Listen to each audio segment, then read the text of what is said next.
I was still wearing my funeral suit when my stepson fired me. Black jacket, black tie, shoes still dusted with dried cemetery mud. 5 days earlier, I had buried my wife. 5 days after that, he slid a termination packet across a polished boardroom table like he was handing me a lunch menu. "Sign here," he said calmly. The room smelled like burnt coffee and warm toner. That's what I remember most, not the faces around the table, not the downtown skyline beyond the glass windows, just that bitter, reheated coffee smell and the faint chemical heat of the copier humming in the corner. Grief sharpens strange details. My stepson, Evan Brooks, sat at the head of the table, in her chair, Marianne's chair. The leather still curved the way her back had shaped it over years. I almost expected her to walk in, smooth her skirt, tuck a pen behind her ear, and give me that look that meant, "Frank, behave." But she wasn't coming back. Evan's hair was slicked back too neatly, like he'd watched a video called "How to Look Like a CEO." His navy suit fit well enough to impress strangers, but not well enough to hide insecurity. A brand-new silver watch caught the light every time he moved his wrist. 33 years old, and already convinced he was king. Around the table sat people who had helped build this company long before Evan learned how to tie a tie.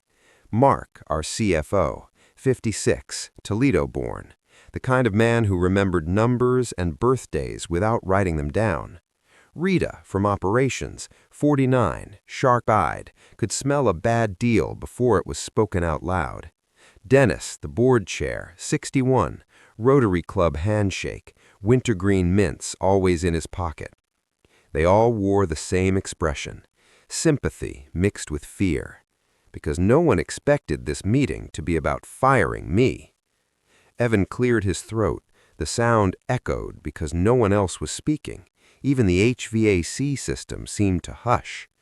"First," he said, clicking a remote like he was about to launch a presentation, "I want to thank everyone for being here during a difficult time." His voice was calm, practiced, the kind of calm you hear in corporate training videos. I sat with my hands folded in my lap. My tie felt too tight. Marianne had picked it out years ago at a small shop near the mall. "This one makes your eyes look kind," she'd said. That morning, I tied it without thinking. Muscle memory. Grief does that. "As you know," Evan continued, clicking the remote, "the board has appointed me interim CEO." Mark shifted uncomfortably. Dennis nodded stiffly. Evan looked at me then, not softly, not with hesitation. "Frank," he said, like we were strangers, "I'll keep this simple." My stomach tightened. A man who says, "I'll keep this simple," is about to do something cruel. He slid the packet toward me. Thick, clean, fresh staples. The top page read, "Separation Agreement." Mark inhaled sharply. Rita's jaw tightened. Dennis blinked too fast. Evan said, "Effective immediately, your employment with Great Lakes Industrial Supply is terminated." The words didn't explode. They dropped, like a heavy box hitting concrete. I felt pressure in my ears, not ringing, resistance, like my body was rejecting the sound. "You're firing me?" I said. "Yes," Evan replied. No pause. "We're moving in a new direction." A new direction. Corporate words, weightless, meaningless. "You've been here a long time, but the company needs modern leadership." Rita spoke before she could stop herself. "Frank is the reason half our suppliers still answer the phone." Evan smiled politely. "Loyalty isn't a strategy." That sentence told me everything. Marianne used to say, "This company runs on good parts and good people." Evan spoke like people were numbers. I pulled the packet closer, and that's when I noticed something on page 6, a mistake, a very expensive one. But Evan didn't know that yet, and neither did anyone else in the room. I didn't react right away. That surprises people when they hear this part. They expect shouting, slamming hands on tables, tears. But grief had already emptied me out, so I did what I'd learned to do after 40 years in manufacturing and management. I read, slowly, carefully. The room stayed silent while I turned the pages. The hum of the air conditioning returned. Someone coughed. Evan checked his watch. Page 1 was standard language. Page 2, severance. Page 3, non-compete. Then I reached page 6, and that's where my fingers stopped. Because page 6 wasn't written by Evan. It was written by my wife, Mary Ann Brooks, founder, CEO, majority shareholder. A clause sat there quietly, buried beneath legal language dense enough to bore most people into skipping it. But I didn't skip, because years ago, Mary Ann had looked at me across our kitchen table, late at night, paperwork spread between cold cups of coffee. "Frank," she said, tapping the page with her pen, "promise me something." I remembered her voice clearly now, calm, certain. "If anything ever happens to me," she continued, "you read everything, even the boring parts." I swallowed. Evan shifted in his chair. "Is there a problem?" he asked. I looked up at him. "No," I said, "just making sure I understand what I'm agreeing to." He nodded, impatient. "Of course." I kept reading.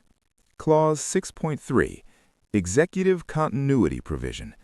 In plain English, it meant this: if Mary Ann ever passed away, retired, or became incapacitated, and if control of the company transferred to a successor, then the Chief Operations Officer, that was me, would retain full operational authority over logistics, vendor contracts, equipment leases, and safety compliance for 12 months, non-revocable, non-negotiable, unless I resigned. My heartbeat slowed. Evan had inherited the title, but not the keys. I turned the page. There was more. Mary Ann had been thorough. A separate attachment followed, signed, dated, notarized. It granted me exclusive authority to approve container movement, heavy equipment scheduling, crane operations, port logistics. Anything over 10 tons, anything dangerous, anything expensive, anything that could shut the company down in a single afternoon if mishandled. I felt something unfamiliar rise in my chest. Not anger, clarity. Evan cleared his throat again. "Frank, this is routine. You'll receive your severance once you sign." I closed the packet gently. "Evan," I said, "did you read this?" He frowned. "Our lawyers prepared it." "That's not what I asked." Dennis leaned forward. "Evan, did you review the continuity provisions?" Evan's jaw tightened. "I reviewed the summary." Mary Ann hated summaries. She believed details revealed character. I stood up, not quickly, slow enough that everyone felt it. "I won't be signing this," I said. The room stiffened. Evan laughed once, a sharp, dismissive sound. "You don't have a choice." I met his eyes. "Yes," I said calmly, "I do." Rita's eyes flicked between us. Mark reached for his glasses. Dennis looked suddenly very tired. "I'm still the acting COO for 12 more months." "That's absurd," Evan snapped. "I'm the CEO. By title, not by function." Silence dropped like a curtain. "You fired me," he said. "You tried to, but you can't terminate authority you don't control." His face flushed. "This is a power play," he said. "No, this is your mother protecting the company from exactly this moment." I picked up my jacket. "I'll be in my office. If you need approval for anything operational, you know where to find me." As I walked out, I passed the framed photo in the hallway. Mary Ann and me, hard hats, standing in front of our first warehouse. She was smiling, like she knew. And for the first time since the funeral, I smiled back. Because Evan had made one mistake. He thought firing me meant I was finished. He didn't realize I was still holding the switch. Evan didn't come to my office. That told me everything. Men like Evan don't apologize. They don't negotiate. They don't admit they missed something. They go around it. By noon, I knew what he was planning because my phone wouldn't stop vibrating. Missed approvals, rushed emails, requests marked urgent that bypassed protocol. He was trying to move freight without my signature. Big freight, the kind that doesn't forgive mistakes. At 12:47 p.m., Rita knocked on my door. She didn't sit. "Frank," she said quietly, "Evan just approved the Bay 4 transfer." I looked up slowly. Bay 4 was restricted. "Which container?" I asked. She swallowed. "Unit C-117. My stomach tightened. 20 tons, industrial turbine components, top-heavy, sensitive balance requirements. It required 2 crane operators, a spotter, and my written clearance. Evan had authorized 1 crane and no spotter.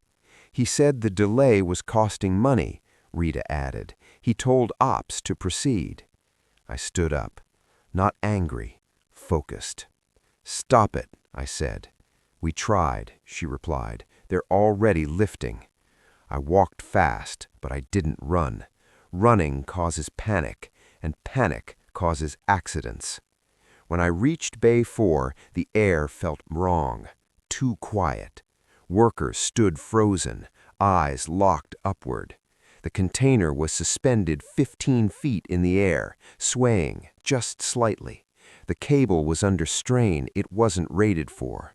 The operator saw me and mouthed one word, "Help." I raised my hand.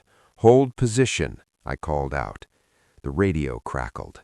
"Frank, we're off schedule," Evan's voice barked through the speaker. "Lower it and move."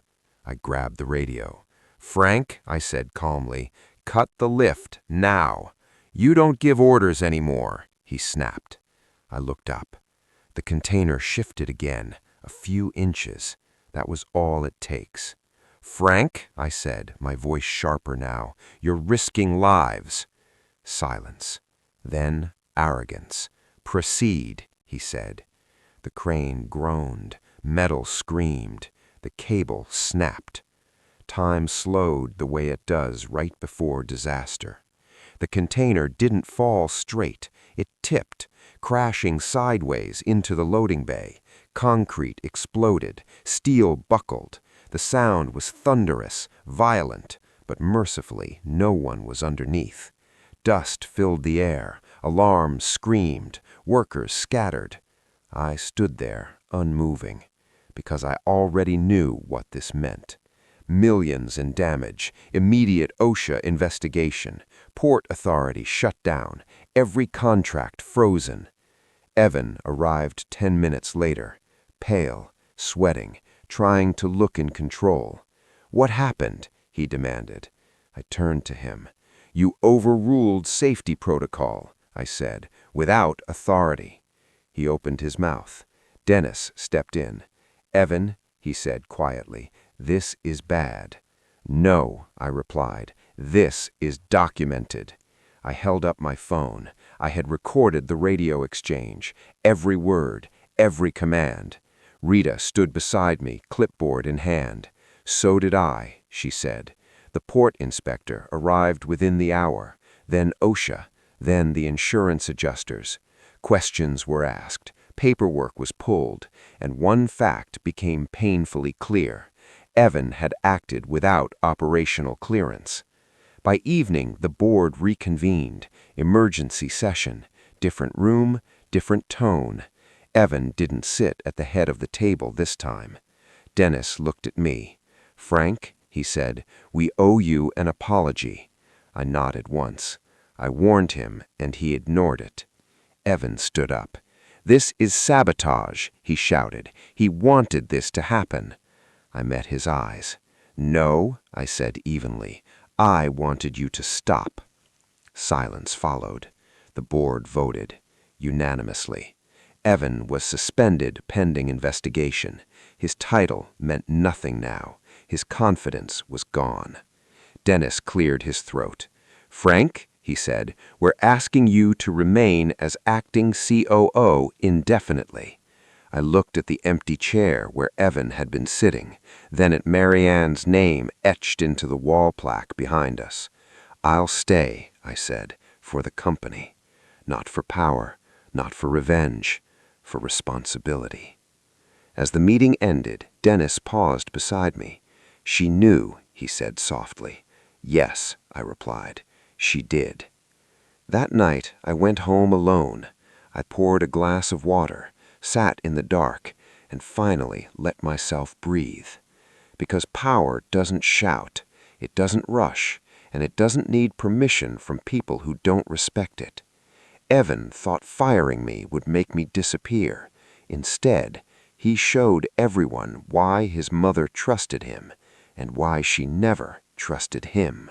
Evan didn't go quietly. Men like him never do.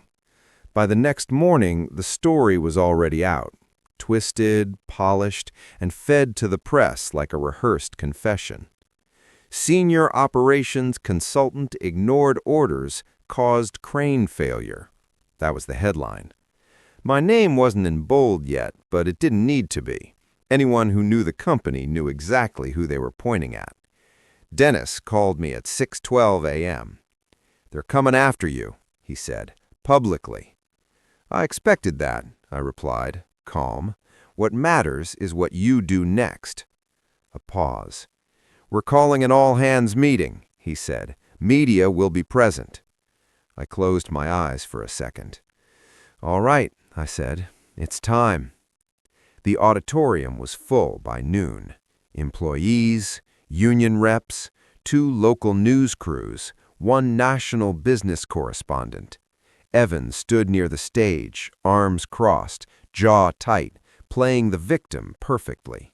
I could almost admire it if it wasn't so dangerous. Dennis opened the meeting with corporate language.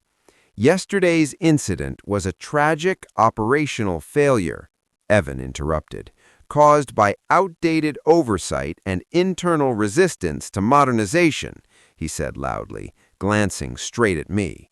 Murmurs rippled through the room. He stepped forward, voice rising with confidence. "This company has been dragged down by people who refuse to adapt, people who hide behind safety to maintain control." I felt eyes turn toward me. Older, quieter, standing in the back. Evan pointed. "And if Frank hadn't undermined authority—" "That's enough," Dennis said sharply. But Evan wasn't done. "I have emails, logs, proof that he interfered." I took a slow breath. Then I walked forward. Not fast, not angry, just steady. "I'd like to speak," I said. The room fell silent. Dennis nodded. I stepped onto the stage. "I've worked here 32 years, I began. "I trained half the supervisors in this room." Some heads nodded. "I was asked to leave this company without cause. I accepted it quietly." Evan smirked. "But yesterday," I continued, "someone made a decision that could have killed people." I turned to the screen behind me. "Rita," I said calmly. The lights dimmed. Audio played. My voice, Evan's voice, the command to proceed. The room froze. Then video footage appeared, time-stamped, authenticated. The crane, the sway, the snap. Gasps. Evan's face drained of color. "That's edited," he shouted. "Actually, it's not," another voice said from the side.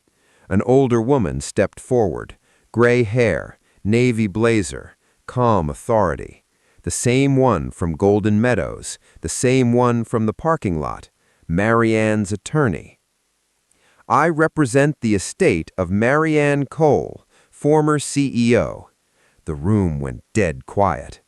"She left specific instructions," she continued, "in the event of reckless endangerment by her successor." She held up a sealed envelope.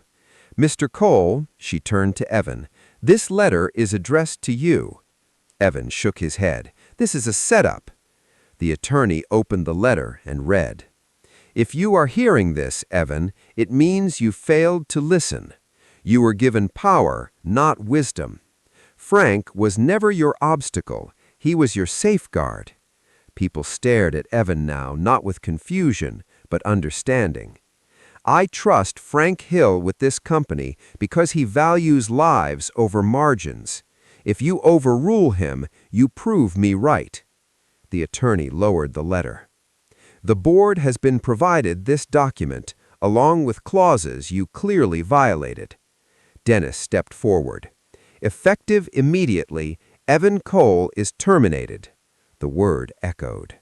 Terminated. Security appeared, not rushing, just present. Evan looked around wildly, at the employees, at the cameras, at me. "This isn't over," he hissed.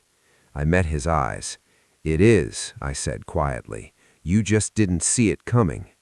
He was escorted out. No shouting, no drama, just silence, the kind that finally tells the truth. After the media cleared, Dennis turned to me. "Marianne left one more instruction," he said. "If this happened, she wanted you to decide the future." I exhaled slowly. "I already have," I said. I looked at the employees, the tired faces, the worried ones, the hopeful ones.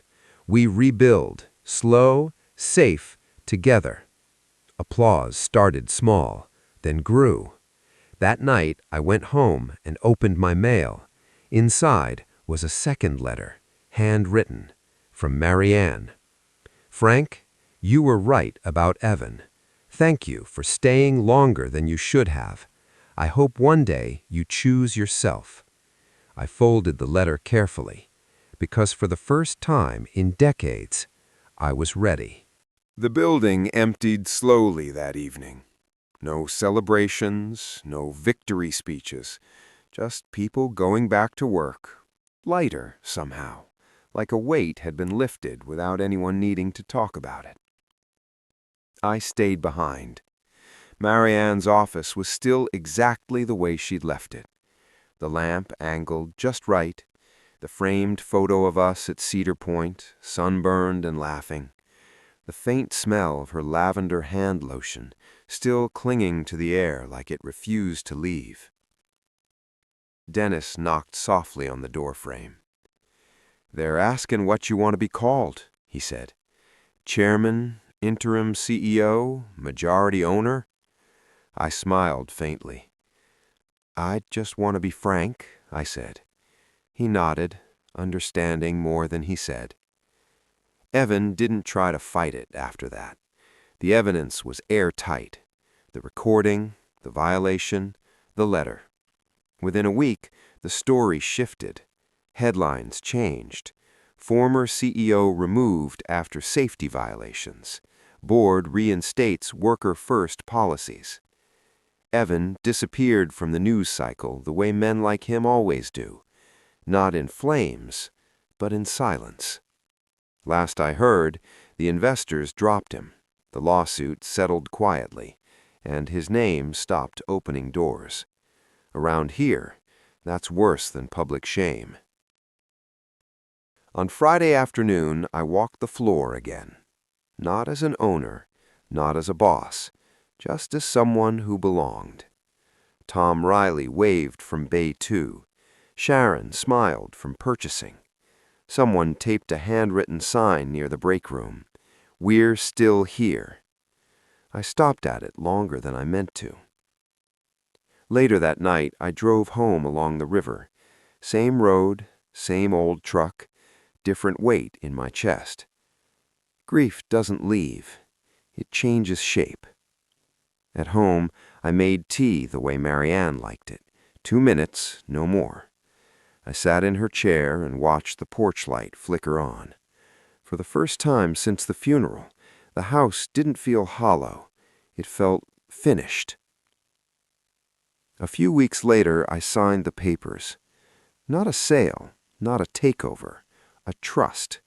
Employee protections, Safety authority, written in ink, not promises.